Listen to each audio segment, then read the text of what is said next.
Welcome to this explainer. Okay, picture this. You're rushing to open a super important document, maybe a shared file for work or a school assignment, and suddenly, bam!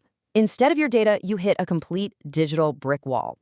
Well, today, we're taking what usually just feels like an annoying Google error page and turning it into a full-blown investigation. We're going to dissect the automated abuse checkpoint to see exactly what's happening behind the scenes of your browser. And that brings us to the absolute core mystery we're exploring today.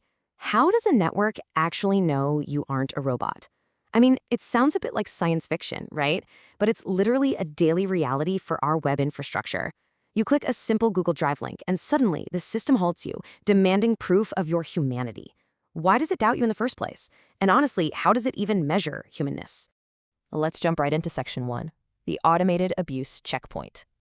So the very first thing our source document points out is this simple instruction. In order to continue, please enable JavaScript on your web browser.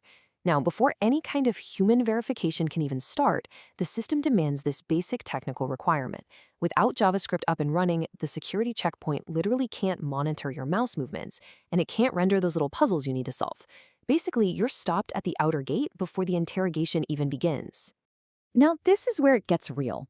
Our investigation is grounded in cold, hard data with what is essentially a literal incident report.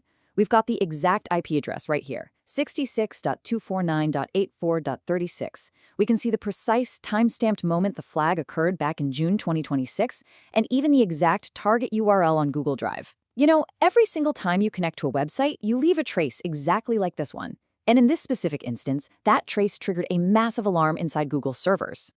So why did the alarm go off? Well, because something coming through the internet service provider's network crossed a very specific line. This triggers a terms of service violation. Basically, Google automatically detected requests from a computer network that appear to be breaking their usage rules.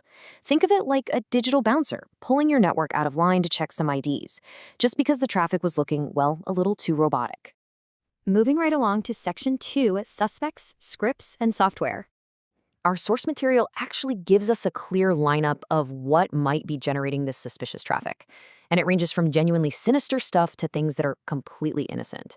You've got malware that might have secretly infected a device, or maybe a poorly coded browser plugin that's just pinging servers in the background. It could even be an intentional data scraping script. But here's the surprising part. You could literally just be working too efficiently. Sending requests very quickly or using advanced search terms that robots usually favor can absolutely get you flagged. This perfectly highlights the dividing line the network is trying so hard to draw between automated abuse and genuine everyday human interaction. On one side, you have robot behavior, this relentless speed and machine-like precision that server algorithms are specifically trained to spot. Then, on the other side, you have human behavior, like the ability to visually identify a crosswalk in a super grainy photo or figure out some weird distorted text. It's basically a technological tug-of-war happening constantly in the background. Which brings us to a fascinating twist in Section 3, the shared network problem. What if you share your internet connection? Say you're at a university campus or a packed local coffee shop. The source actually guides you through the exact steps to clear your network's name. First, you note down that blocked IP address from the incident report. Then you take that straight to your network administrator so they can figure out if another computer on that exact same connection is the one actually responsible for all the spammy traffic. And here is the absolutely crucial point. Your specific device might be entirely 100% innocent, but to Google's security algorithms, everyone in your office or that coffee shop might look like they are walking out of the exact same front door, that shared IP address. So if the person sitting 3 desks down from you has a nasty malware infection that's just blasting out automated requests, guess what? You are going to get blocked right alongside them. It is literally guilt by digital association. Finally, let's look at how to fix this in Section 4, Proving Your Humanity. The source material offers this really reassuring quote. The block will expire shortly after those requests stop. And that's great news, right? It proves that this digital guard is only temporary. It's not some permanent ban on your IP address. The system is highly responsive, so the second that bad behavior ceases, whether someone uninstalls that malware or turns off their scraper script, the automated roadblock simply lifts. But what if you are on a tight deadline and you need that file right this second? You can't just wait around for a network admin. Well, the source notes that, in the meantime, solving the CAPTCHA will let you continue to use the services. By completing that quick visual puzzle, you're providing the definitive, unfakeable proof needed to bypass the block. You're effectively stepping out of a lineup of suspect robots, raising your hand, and proving beyond an algorithmic doubt that you are, in fact, a human being. So, as we wrap up this explainer, I really want you to consider this.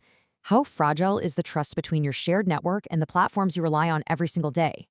Just think about it. A single automated script running on a shared Wi-Fi connection can trigger a massive digital security response. Your daily access can be halted in an instant just because of invisible traffic sharing your connection. So the next time you hit one of these roadblocks, try not to just see it as an annoyance.